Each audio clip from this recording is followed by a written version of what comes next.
بسم اللہ الرحمن الرحیم۔ زیادہ جھوٹ اور لغو باتیں، من گڑت کہانیاں، افسانوی کہانیاں بنا بنا کے کرب و بلا کے ساتھ منسوب کر دی گئیں، اس قدر منسوب کر دی گئیں اور اس کو اتنی کثرت کے ساتھ، تواتر کے ساتھ بیان کیا گیا ہمارے جلسوں میں، ہماری کتابوں میں اتنی کثرت سے بیان کیا گیا کہ رفتہ رفتہ وہ ہمارے عقیدے کا روپ دھار گئی ہے۔ اب حال یہ ہے کہ کوئی بندہ کسی کو بتائے کہ یہ فلاں چیز کرب و بلا کے اندر نہیں ہوئی تھی، تو لوگ اس جھوٹ کے اوپر، کیونکہ وہ جھوٹ کثرت کے ساتھ بار بار سننے کی وجہ سے وہ عقیدے کا درجہ لے گیا ہے، تو لوگ اس کے اوپر یقین کرتے ہیں، بغیر دلیل کے یقین کرتے ہیں، اور آپ اس کے مقابلے میں لاکھوں دلیلیں اٹھا کے سامنے رکھ دیں، وہ کہیں گے جی جھوٹ بولتے ہو، جو ہم سنتے آ رہے ہیں یہ درست ہے، جو تم سنا رہے ہو وہ غلط ہے۔ یہ ہے المیہ۔ اس کے اوپر پھر سوال آئے گا کہ یہ جھوٹ منسوب کس نے کیا ہے، کیوں منسوب کیا ہے؟ اس کے اوپر تو بہت سارا کچھ کہنے کو ہے۔ سوال ہے کہ جو کس نے منسوب کیا ہے، تو مین ایک ہی بندہ ہے جس نے اس جھوٹ کی بنیاد رکھی ہے، یعنی یوں کہہ لیں کہ اس جھوٹ کا اور ان افسانوں کا، ان کہانیوں کا جو موجد ہے، ایجاد کرنے والا، وہ ایک ہی شخص تھا، اس کو لوط بن یحییٰ کہتے ہیں۔ اسی کے متعلق آج گفتگو ہے۔ کرب و بلا سے متعلق جتنی جھوٹی من گڑت کہانیاں ہمارے یہاں زبان زد و عام ہیں، یا ہماری کتابوں کے اندر درج ہیں، یا ہمارے خطیب حضرات مقررین یا ذاکرین بیان کرتے ہیں تفصیل کے ساتھ، یہ پورا مہینہ اگر اس مہینے میں کور نہ ہوا تو اس سے آگے بھی ہم تفصیل کے ساتھ انہی روایات پہ بات کریں گے۔ لیکن ہن مسئلہ یہ بن گیا کہ پہلے جو ہم نے حدیث مبارکہ کے اوپر بات کی، موضوع احادیث کرب و بلا سے ہٹ کے بیان کی ہیں، لوگوں نے پتہ نہیں کیا کچھ ہے جو نہیں کہا، یعنی لوگ دلیل کی بات نہیں سننا چاہتے، لوگ سننا چاہتے ہیں کہ جو ہمارے آباء و اجداد شروع سے جو بات ہم سنتے آ رہے ہیں بس وہیں پہ رکھو، اس سے ہٹ کے بات نہ کرو۔ تو جب حضور نے کفار کو دعوت دی تھی تو کفار کو بھی مسئلہ تو یہی تھا، وہ کہتے تھے جی ہمارے باپ دادا ان بتوں کی عبادت کرتے آئے ہیں، تم نئے آئے ہو جو کہتے ہو کہ یہ حقیقی خدا نہیں، حقیقی خدا ایک ہی ہے، وہ وحدہ لا شریک ہے، تو یہ تو نئی بات ہوگی، تو کیا ہمارے باپ دادا جھوٹے تھے؟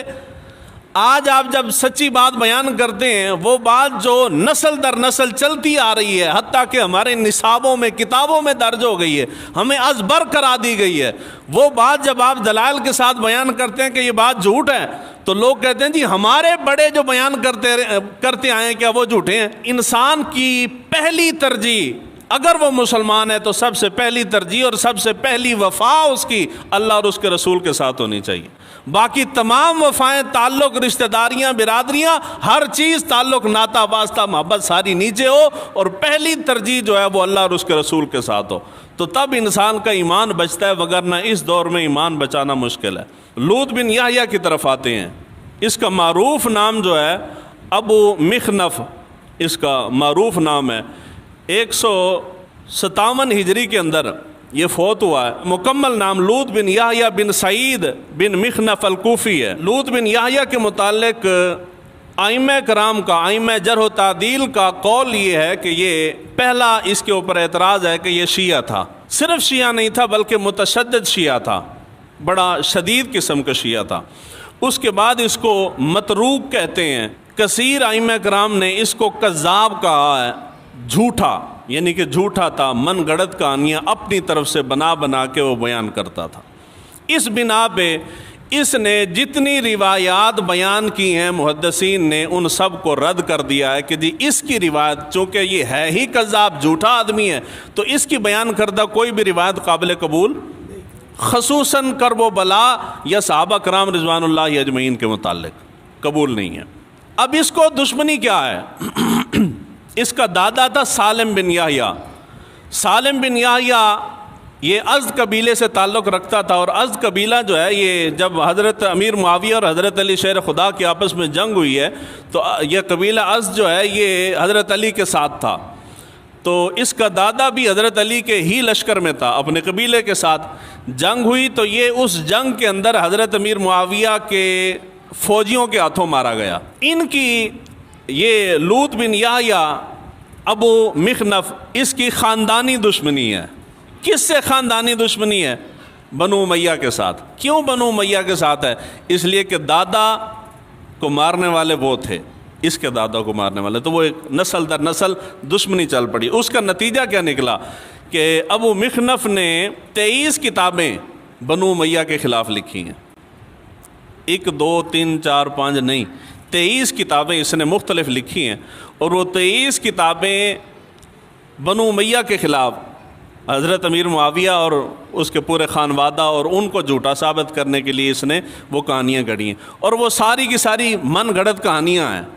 23 کتابیں جو ہیں، تو ایک ہی خاندان کے متعلق 23 کتابیں بندہ لکھ رہا ہے، تو سمجھ آتا ہے کوئی نہ کوئی دشمنی تو ہے نا اندر کھاتے، کہ کیوں ایک ہی چیز کے پیچھے پڑ گیا۔ تو اس کو ائمہ کرام نے، کثیر ائمہ کرام نے اس کو متروک کہا ہے، کذاب کہا ہے۔ اور صرف یہ ہم نہیں کہتے کہ یہ شیعہ ہے، اہل تشیع کے کثیر ائمہ جرح و تعدیل کی بات کر رہا ہوں۔ اے جڑے چھوٹے موٹے ذاکر نے انہاں دی گل نہیں ہے، ان بیچاریاں نوں تے اپنے مذہب دا خود انہاں نوں علم نہیں ہوندا۔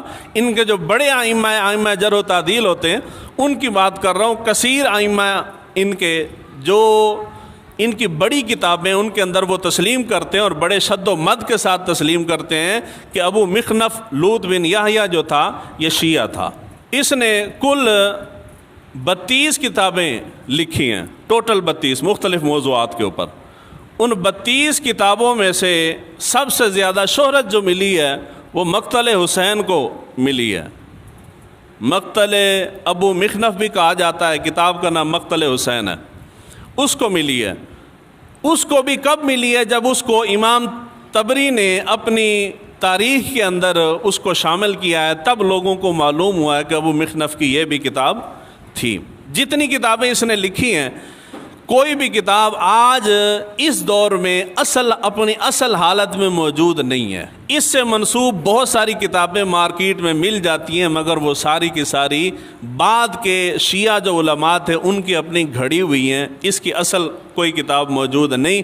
اس کی اصل کتاب اگر موجود ہے تو وہ تاریخ طبری کے اندر امام طبری نے اس کے حوالے سے مقتل حسین کا نام لگا کے اس کا ریفرنس دے کے تاریخ طبری کے اندر انہوں نے درج کیا ہے۔ وہ امام طبری ہمارے امام ہیں۔ کون ہے؟ وہ شیعہ عالم دین نہیں ہے، وہ اہل سنت کے عالم دین ہے۔ انہوں نے اپنی کتاب کے اندر درج کیا ہے، صرف وہ اصل حالت میں موجود ہے۔ اس کے اوپر بھی اہل تشیع کے بہت سارے علماء ایسے ہیں جو اس کو تسلیم نہیں کرتے، کہتے ہیں کہ وہ بھی جھوٹ ہے، اس کی اصل کوئی کتاب موجود نہیں ہے۔ اب آتے ہیں مقتل حسین کی طرف۔ مقتل حسین اس کی وہ واحد کتاب ہے کہ جس کو شہرت ملی ہے اور اسی کی وجہ سے یہ جانا جاتا ہے، اسی کی وجہ سے اس کی پہچان ہے، سب سے زیادہ معروف بھی وہی ہے۔ اور آج اس دور میں اگر تھوڑی بہت اصل حالت میں موجود روایات مل جاتی ہیں تو مقتل حسین کی روایات ملتی ہیں، اس وجہ سے ملتی ہیں کہ اصل کتابی شکل میں وہ موجود نہیں ہے، اس وجہ سے وہ محفوظ ہے کہ وہ تاریخ طبری کا حصہ ہے، اس وجہ سے وہ تھوڑی بچ گئی ہے۔ کربلا کے اوپر سب سے پہلی باقاعدہ کتاب جو لکھی گئی ہے وہ یہ مقتل حسین تھی، جس نے تفصیل کے ساتھ خیمے میں امام صاحب کا، امام علی مقام کا جانا، وہاں سے نکلنا، پھر گھوڑے پہ سوار ہونا، پھر سیدہ سکینہ کا گھوڑے کے سموں کو آ کے لپٹ جانا، پھر امام کا خطبہ ارشاد فرمانا، پھر خیمے کے اندر کے حالات، ایک ایک شے جس بندے نے سب سے پہلے بیان کی ہے تفصیل کے ساتھ واقع کربلا کو، جس نے نقل کیا ہے وہ یہ لوط بن یحییٰ ہے۔ کس کتاب کے اندر اس نے نقل کی ہے؟ یہ مقتل حسین میں نقل کی ہے۔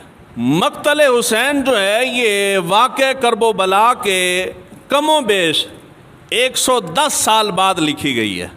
110 سال بعد، کو تھوڑا عرصہ تھوڑی ہے، 110 سال بعد بندہ آگے کتاب لکھ رہا ہے۔ اس کو کیا معلوم کہ امام صاحب جب خیمے سے باہر نکلے تھے تو انہوں نے کیا فرمایا، جب خیمے سے اندر تشریف لے کے گئے تو کیا فرمایا۔ اتنے عرصے میں تو جو چشم دید گواہ ہوتے ہیں ان میں سے بھی اکثریت دنیا سے رخصت ہو گئے۔ تو سوال تو پہلا یہیں سے سوال پیدا ہو جاتا ہے کہ تو 110 سال بعد تحریر کر رہا ہے، تجھے کس نے بتایا؟ چند روایات یعنی کسی سندن کسی سے مل جاتی ہیں وہ الگ چیز ہے، ایسے بیان کرنا کہ جیسے بندہ اپنی آنکھوں سے دیکھ رہا ہے یہ تو ناممکن سی بات ہے نا جی. یعنی میں اس دور میں موجود نہیں تھا اور میرے پاس سند بھی نہیں ہے، اور میں یہاں بیٹھ کے اگر واقع کرب و بلا کو حرف بحرف اور قدم بقدم بیان کروں تو سوال آئے گا. وہ کہیں گے کہ جی تسی تو اس ویلے ہے نہیں سی، تھوڑی عمر 30-35 سال ہو گئی، تو تسی اس دور دی گل کس طرح کی تھی باوجود اس کے کہ آپ کے پاس سند بھی نہیں ہے. تو یہیں سے جھوٹ آپ کا پکڑا جاتا ہے. اس کتاب کو شہرت جو ہے وہ اسی تاریخ طبری کی وجہ سے ملی ہے. اب آئیے تاریخ طبری سے آغاز کرتے ہیں. امام طبری کی ولادت ہوتی ہے 225 ہجری میں، اور مقتل حسین 170 ہجری میں منظر عام پہ آئی. یعنی ان دونوں کے درمیان گیپ دیکھ لیں کتنا ہے. 170 ہجری میں یہ منظر عام پہ آتی ہے، اور 170 ہجری سے لے کے امام صاحب کے پیدا ہونے کے بعد پھر دوران طالب علمی، پھر پڑھ لکھ کے جوان ہو جانے تک، پھر تاریخ طبری تحریر کرنے تک کا جو عرصہ تھا، اس تمام عرصے کے اندر مقتل حسین کا نام و نشان نہیں ہے. یعنی غیر معروف کتاب ہے، اصل کتابی شکل میں موجود ہی نہیں تھی. کوئی شخص جانتا تک نہیں ہے کہ ابو مخنف نے کوئی اس نام کی بھی کتاب لکھی ہے. مختلف چھوٹے چھوٹے رسالوں کی شکل میں یہ کتاب موجود تھی. لوط بن یحییٰ ابو مخنف کے فوت ہو جانے کے بعد 68 سال کے بعد امام صاحب پیدا ہوئے ہیں. کتنے سال کا؟ اور یہ تھوڑا سا عرصہ ہے. یعنی اس کے فوت ہو جانے کے اتنے طویل عرصے بعد آپ پیدا ہو رہے ہیں.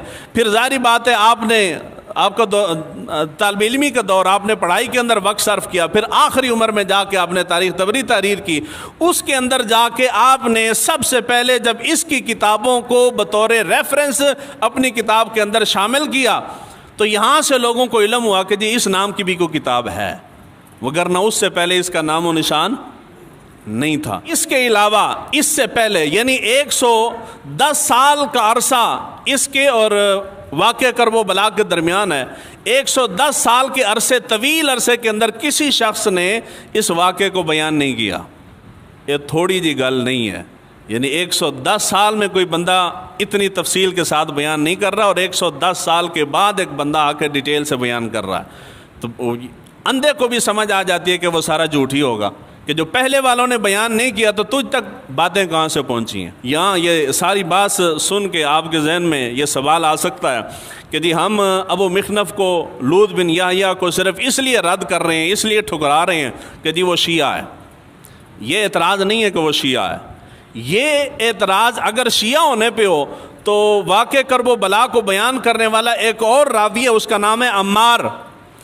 عمار راوی جو ہے یہ بھی شیعہ ہے، اور امام ابن حجر عسقلانی سمیت کثیر ائمہ کرام نے اس کو لکھا ہے کہ یہ شیعہ ہے، مگر یہ لکھ کے انہوں نے کہا کہ یہ عقیدے کے لحاظ سے شیعہ تھا مگر سچا تھا. عقیدے کے لحاظ سے تھا شیعہ مگر سچا تھا. اس کا مطلب یہ ہے کہ ہمیں کسی کے عقیدے سے غرض نہیں ہے. ابو مخنف بھی اگر کذاب نہ ہوتا تو شیعہ ہونے کے باوجود ہم اس کی روایات قبول کر لیتے، جس طرح کہ ہم عمار کی روایات قبول کرتے ہیں، حالانکہ وہ شیعہ ہے.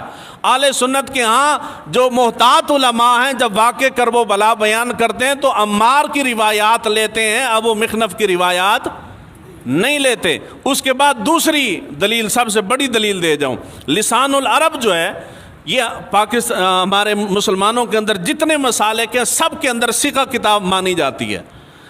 سنی، شیعہ، وہابی، دیوبندی، اہل حدیث، سارے مسالک کے لوگ اس کتاب کو مانتے ہیں، لسان العرب کو. اور اس کو لکھنے والے جو عالم دین تھے وہ شیعہ تھے. شیعہ ہونے کے باوجود ہم مانتے ہیں.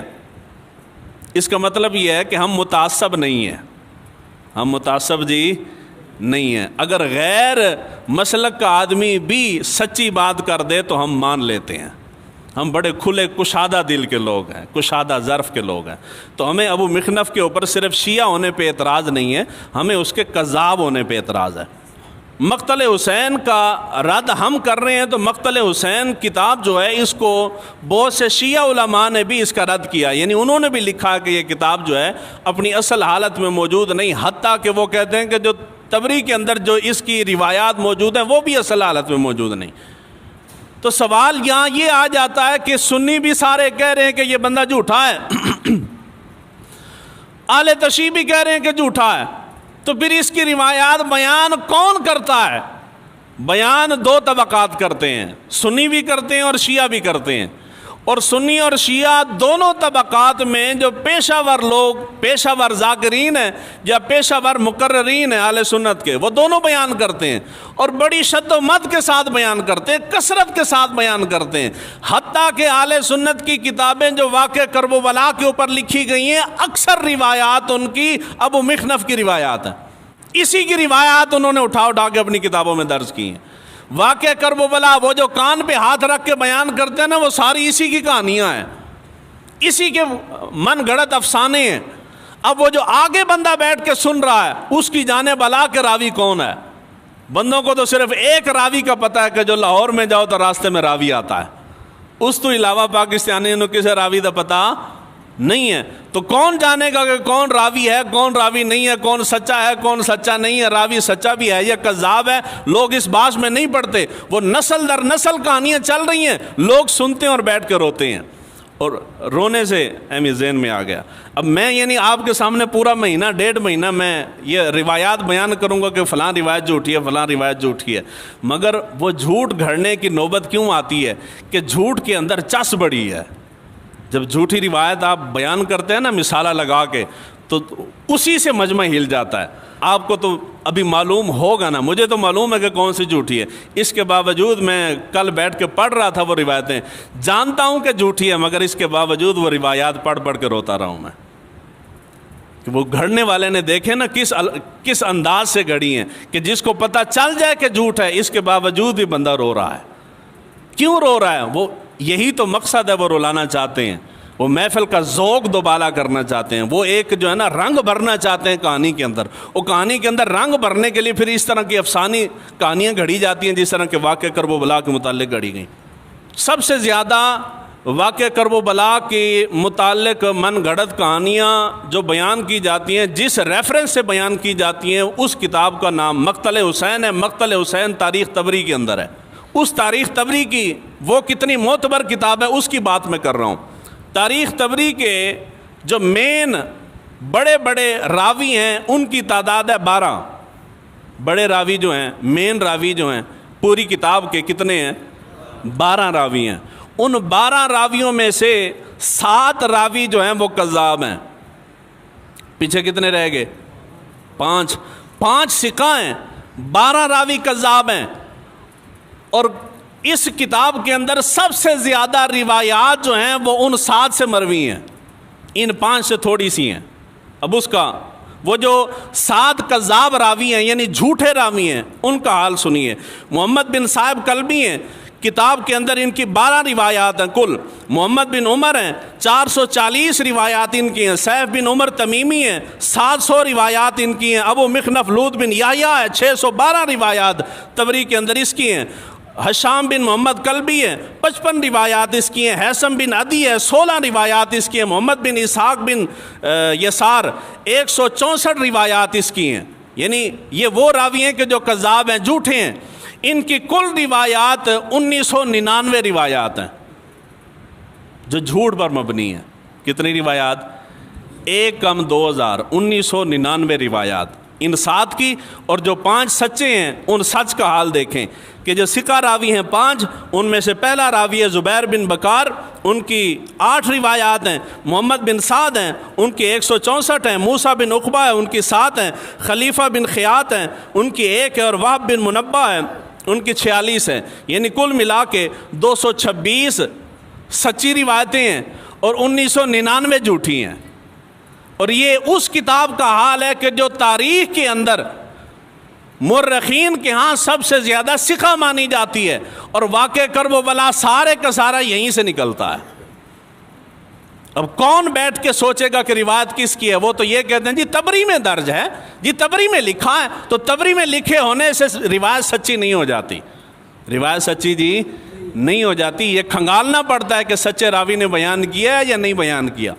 اس لیے واقع کرب و بلا امام عالی مقام ان کی بڑی شان ہے، بڑی عظمت ہے، اور جس کی شان ویسے ہی اللہ تعالیٰ نے جس کو اتنا مقام و مرتبہ عطا فرمایا ہو، ان کی حقیقت میں شان اتنی ہو، تو اس کی شان بیان کرنے کے لیے جھوٹ کے آسرے کی ضرورت نہیں ہوتی. جھوٹ کا سہارا اسی کو ضرورت پڑتی ہے کہ جو بذات خود جھوٹا ہوتا ہے. یہ جس کی شان نہیں ہوتی اس کو جھوٹ کا سہارا لینا پڑتا ہے. تو امام علی مقام کی بڑی شان ہے, اس لیے جب امام کی شان بیان کریں تو پھر جھوٹ کا سہارا نہ لیں, پھر سچ کا سہارا لیں کہ سچ ہی بیان کریں گے تو آپ بیان کر کر کے تھک جائیں گے, امام علی مقام کی شان ختم نہیں ہوگی.